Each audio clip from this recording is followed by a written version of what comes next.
परम पूज्य स्वनाम धन्य पूज्य श्री राजकुमार दास जी महाराज के श्री चरणों में निवेदन करते हैं कि आप अपने आशीर्वचनों से भक्तों को अभिसिंचित करने की कृपा करें। पूज्य महाराज श्री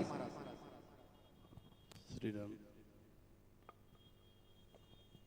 रामं रामानुजं सीतां भरतं भरतानुजं सुग्रीवं वायुसुवनं च प्रणमामि पुनः पुनः। अखिल ब्रह्मांड नायक भगवान श्री सीताराम जी, श्री हनुमान जी महाराज, व्यासपीठ पर विराजमान परम श्रद्धेय पूज्य स्वामी श्री हंसानंद जी महाराज, हमारे समीप में भी जिनका उद्बोधन हम लोग अभी सुन रहे थे, हनुमान जी की प्रधान पीठ श्री हनुमानगढ़ी से परम श्रद्धेय परम आदरणीय पूज्य महंत श्री गौरी शंकर दास जी महाराज, परम आदरणीय पूज्य महंत श्री मेघनाथ दास जी महाराज, हमारे स्वामी जी के दोनों गुरु भाई, नाम नहीं जान रहा हूँ, प्रथम बार भेंट है, आचार्य जी, बंगाल एवं झारखंड की भूमि से जुड़े हुए सभी आदरणीय बंधुजन, माँ सीता, सावित्री, दुर्गा के पदचिन्हों पर चलकर भारत की सनातन की रक्षा करने के लिए तत्पर मातृशक्ति, महाराज जी ने जैसा भी कहा कि स्वधर्मे निधनम श्रेयः परधर्मो भयावह, किसी शिक्षा देख करके हम उससे जुड़ें या उससे किसी तरह संबंध बनाएं तो वो घातक होगा। सनातन इतना व्यापक है, इतनी औदार्य किसी धर्म में किसी पंथ में नहीं है, और वो सब निश्चित एक अवधि है जिनकी, लेकिन सनातन कब से शुरू हुआ ये कोई बता नहीं सकता। तो इसलिए हमारे पास जो भगवान वेद भगवान हैं, शास्त्र हैं, पुराण है, इतने देवी देवता हैं, उनका आश्रय ही लेना ठीक है। अन्याश्रित होने पर तो केवल दुख मिलेगा। और भगवान हमारे ठाकुर जी तो मंगल भवन अमंगल हारी हैं। तो ऐसे पावन मर्यादा पुरुषोत्तम की भूमि में बैठकर आप इस 3 दिवसीय कथा सत्र का लाभ ले रहे हैं, तो और किसी का आश्रय लेने का कोई औचित्य नहीं बनता है। आप भगवान रामकृष्ण के आश्रित रहेंगे तो निश्चित रूप से जगत में तो बहुत अवतार हैं, लेकिन जो जगत के उपास्य हैं वो राम और कृष्ण ही हैं। भगवान नरसिंह अगर प्रकट हो जाए पूजा के समय तो कौन पूजा कर पाएगा। तो इसलिए रामकृष्ण की भूमि ये उत्तर प्रदेश में है, ये हम सबका बहुत बड़ा सौभाग्य है। और यहाँ जो भी महाराज जी ने बताया कि भगवान का दिव्य प्रसाद भी बनकर लगभग तैयार हो रहा है। रामलला अपने भूमि पर विराजमान है। हमारे परम श्रद्धेय अनंत श्री विभूषित युग पुरुष जी महाराज स्वामी परमानंद जी, जिनके स्वामी जी शिष्य हैं, सब लोगों ने बहुत कष्ट सहा है, बहुत संघर्ष किया है। और उन्हीं के संघर्ष दीदी माँ रितंभरा जी, उन सब लोगों को दास ने सुना है, क्योंकि जब मूवमेंट शुरू हुआ उसी समय धाम में प्रवास करने का सौभाग्य मिला।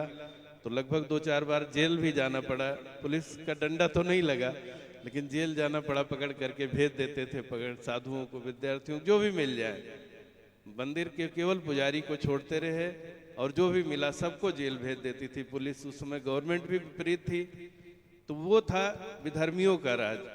अब हमारे देश में प्रधानमंत्री यशस्वी मोदी जी हैं, और उत्तर प्रदेश के यशस्वी मुख्यमंत्री आदरणीय योगी आदित्यनाथ जी महाराज हैं।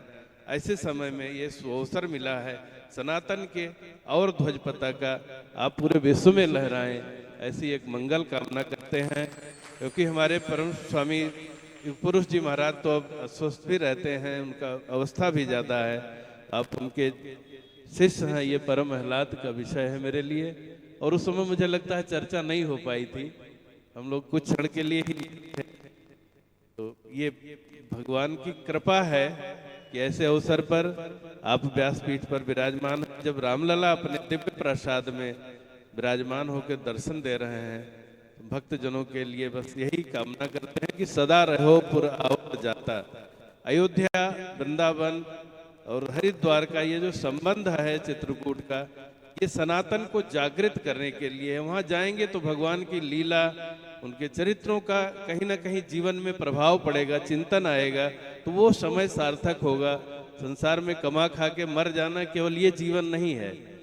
जो भगवान ने एक अवसर दिया है, कबहु करि करुणा नर देही, देत ईस बिनहेत स्नेही।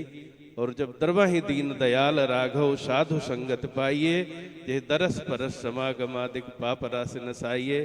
तो ये 3 दिवसीय सत्र आपके दुर्लभ है, देव दुर्लभ। जो भगवान रामकृष्ण की कथा है वो देवलोक में भी नहीं है, ये मृतलोक के ही लोगों का सौभाग्य है। और आप सबका परम सौभाग्य है कि श्रीधाम अयोध्या जी में बैठ करके भगवान के चरित्रों का श्रवण करना, कहना और सुनना दोनों के लिए। कहाँ सुनहि अनुमोदन करही, तो ये आपके लिए एक एक क्षण महत्वपूर्ण है। हम स्वामी जी को, आप सभी को बहुत बहुत बधाई देते हैं, स्वागत करते हैं श्रीधाम अयोध्या में और आश्रम में आप लोग पधारे।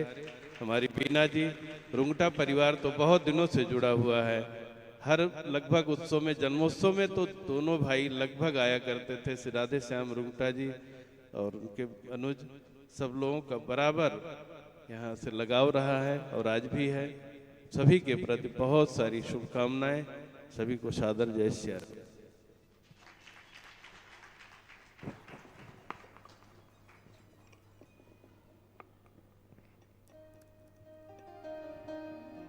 आप सब लोगों ने महाराज श्री का आशीर्वाद प्राप्त किया। मैं तो आयु में भी सबसे छोटा हूं, अपने गुरुदेव के यहाँ भी सबसे छोटा हूं। मेरे बाद हमारे दोनों गुरु भाइयों का संन्यास हुआ और उसके बाद गुरुदेव ने संन्यास देना बंद कर दिया, मना कर दिया गुरुदेव ने, अब संन्यास नहीं होगा। बड़ी कृपा श्री गौरी शंकर दास जी ने भी की, आप सब लोगों को दर्शन दिया। श्री राजकुमार दास जी महाराज जी ने भी अति कृपा की, वो व्यस्त समय निकालकर आप लोगों को दर्शन दिए। अपनी वाणी से आप लोगों को वाणी प्रसाद आप लोगों को प्राप्त हुआ। बहुत सौभाग्य है। मैंने पूर्व में ही कहा कि कथा सुनना श्रेष्ठ है, किंतु निश्चिंत होकर तीर्थ में बैठ करके कथा सुनना सर्वश्रेष्ठ होता है। यह सौभाग्य आप लोगों को 3 दिन के लिए मिला है। आलस्य प्रमाद का त्याग करिए और आलस्य प्रमाद का त्याग करके 3 दिन तक पूरे भाव श्रद्धा के साथ भगवान का दर्शन कीजिए, मंदिर दर्शन कीजिए और श्रद्धा से कथा सुनिए।